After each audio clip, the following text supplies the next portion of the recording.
Cet immense tapis végétal abrite les pygmées Baka et les tribus bantoues du sud-est Cameroun. Depuis la nuit des temps, ces deux peuples partagent cet espace naturel, mais surtout l'indigence qui les caractérise.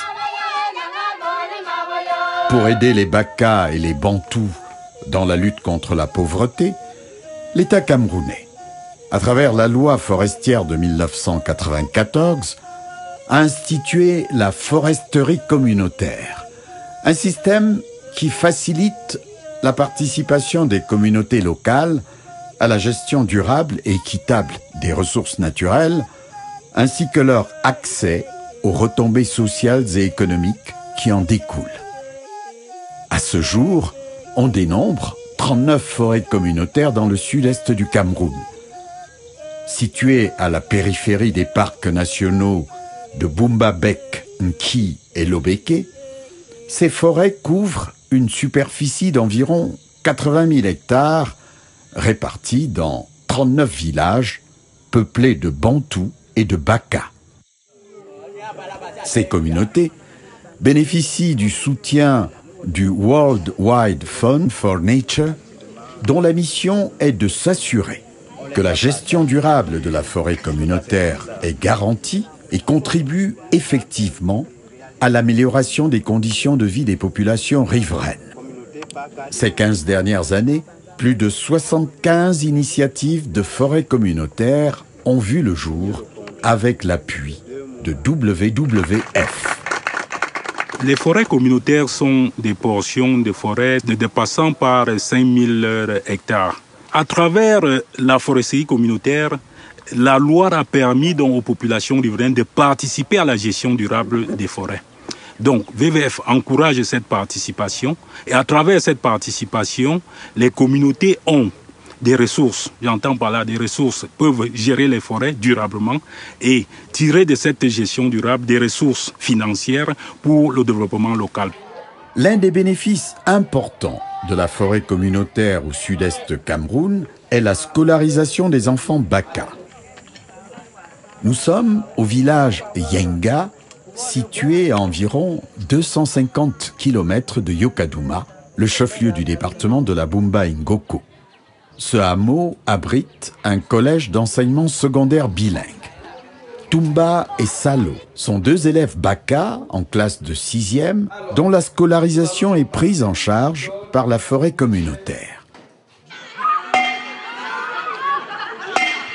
En 2015, cette forêt a régénéré une somme de 2 250 000 francs qui nous ont permis aussi de réaliser des projets, c'est-à-dire payer les frais de dossier pour ces enfants qui ont présenté le CEP, cours de détenus pour ceux qui vont aller dans les classes secondaires. Et en plus aussi des fournitures scolaires, les cahiers et d'autres, des bics pour distribuer à ces élèves. Somme-Ancien, un village peuplé de Baka et de Bantous situé entre Yokadouma et l'arrondissement de Ngoïla. L'école publique de cette localité a été construite grâce aux retombées de la forêt communautaire. Ici, les enfants Baka, qui à eux seuls constituent les 66% de l'effectif scolaire, comptent parmi les plus intelligents, à l'instar du petit Aldin Komo, major de la classe de CM1. Je fais le cours 1 à l'école publique de Somme-Ancien. On m'a acheté des cahiers, des bics, des craies, des advaces. Un autre défi des peuples qui vivent dans les forêts communautaires est celui d'assurer la santé des habitants. Nous sommes dans le village Gribé, où un centre de santé a été construit et équipé par la forêt communautaire Bogrissam, en partenariat avec l'église presbytérienne camerounaise. Yenga Doucement est uniquement peuplé de Baka. Ici, comme dans plusieurs autres villages, les revenus tirés de la forêt communautaire ont permis de mettre en place une caisse santé pour la prise en charge des malades. L'implication de la foresterie communautaire dans l'amélioration des conditions de vie des populations Baka et Bantou du sud-est Cameroun est palpable au niveau de l'habitat. Aujourd'hui, l'argent généré par l'exploitation des forêts permet d'acheter tôles et pointes et d'utiliser le bois provenant de la forêt pour les constructions. Petit à petit, les huttes et cases en terre aux toitures de chaume font place aux maisons en planches et en tôle ondulée. L'un des défis majeurs de l'État du Cameroun, avec l'appui des ONG, à l'instar du World Wide Fund for Nature, est d'atteindre, à travers la gestion des forêts communautaires, l'autonomisation de la femme Baka et Bantou.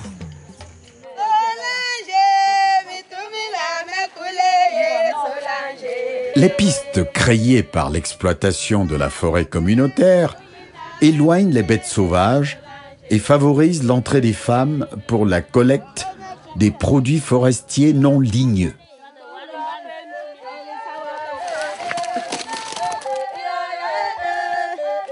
Une fois sortis de la forêt, les produits sont fermentés, séchés, débarrassés de leur coque et prêts pour la commercialisation.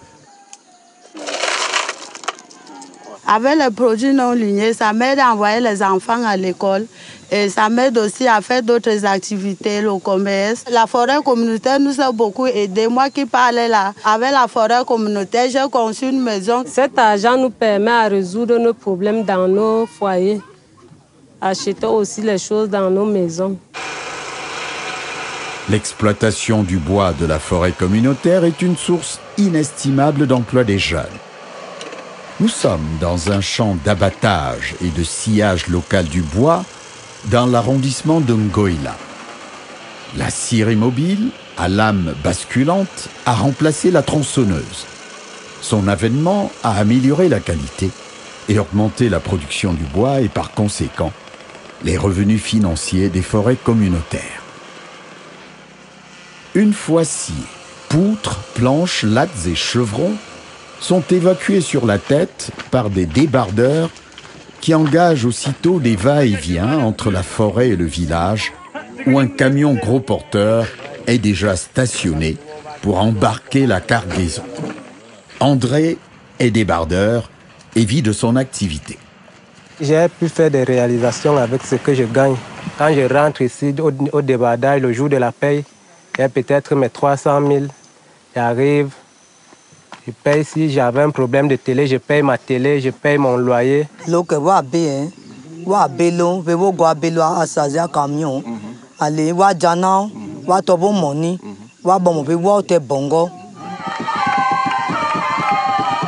L'arrivée du camion dans le village est synonyme de paye, et cela se fête toujours.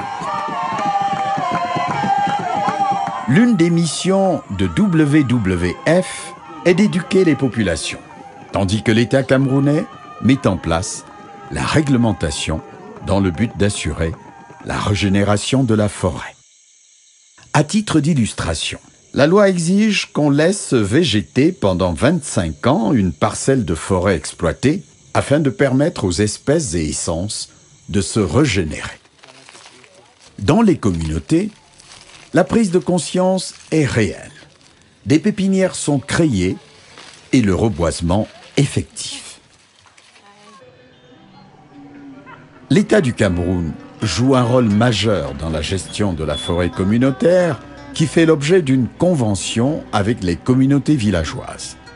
À cet effet, le ministère des Forêts et de la Faune et ses démembrements locaux restent très présents dans l'ensemble du processus d'acquisition et d'exploitation des forêts communautaires. Dans le souci de rendre les populations Baka financièrement autonomes, WWF, à travers un appui financier et technique, a mis en place le projet PSE, Paiement des services environnementaux, dont l'objectif est d'encourager les pygmées Baka à créer leur propre cacaoyère. C'est le VVR qui m'a conseillé de faire le cacao. Le VVR, ils m'ont dit que je dois travailler le cacao pour inviter le travail pour les Ndjem. C'est parce que les Ndjem nous trompent. Quand on les fait le travail, il faut que je dois travailler ma part. Vous avez reçu notre... L'ambition de WWF est de faire des agriculteurs des gestionnaires de la ressource naturelle. Une activité qui nécessite des moyens importants, un maillage du terrain conséquent et une présence continue aux côtés des communautés. Selon un rapport d'évaluation mené en 2015 par World Wide Fund for Nature et le ministère des Forêts et de la Faune, la contribution de la foresterie communautaire au développement socio-économique des populations autour des parcs nationaux de Bumbabek, Nki et Lobeke et la conservation des ressources naturelles reste encore faible. Le plus grand souhait serait vraiment qu'il y ait plus de moyens à la disposition des communautés pour répondre aux différentes prescriptions d'aménagement et puis plus de moyens pour ces communautés pour renforcer leurs capacités, plus de moyens pour les accompagner vers l'amélioration de leurs conditions de vie. Parce que nous voulons faire des planteurs, des agriculteurs, des managers de la ressource naturelle.